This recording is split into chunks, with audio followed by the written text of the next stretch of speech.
as we talk about beginning piano basics, again, we are going to cover some things that will help you better understand this music. As you look at music, there are what we call sharps and flats, which are notes that have been modified slightly from the original note in order to produce the correct pitch within the music itself.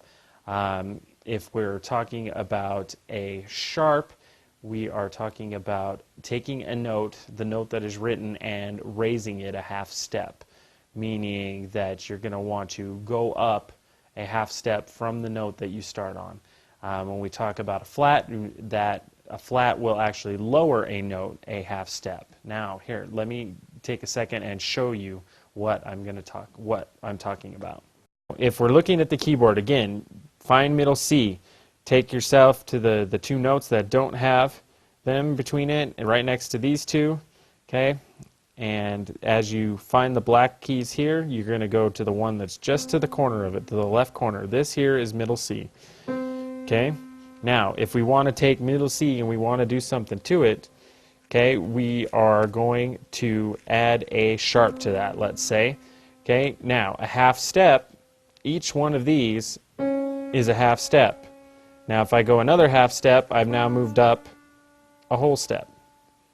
So this is C sharp right here. Okay, now, if we want to take a note and we want to flat it, we'll start at the next note up, which this note here is D. Okay, and we are going to go down a half step. So this would also be D flat. They are the same note. C sharp and D flat will end up being the same note on the keyboard.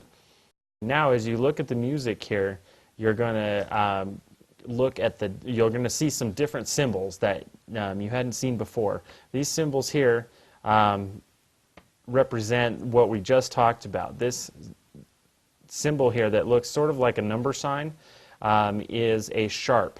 That is a sharp to tell you that that note has been sharped and raised a half step. If we slide over here, we look at this. We have another sharp here, and the note next to it has this other looking symbol here. This is a natural symbol. This shows that the note has now been moved back to its original position and gone back. So we've now lowered it a half step once again. Okay? Now, what a flat symbol looks like, we've got one down here. This is a flat symbol. It kind of looks like the letter B with just a little bit of a clip off of it. Okay? And normally these are placed in front of the notes the same way that the sharps were. And again, these will lower the note that you have written another half step.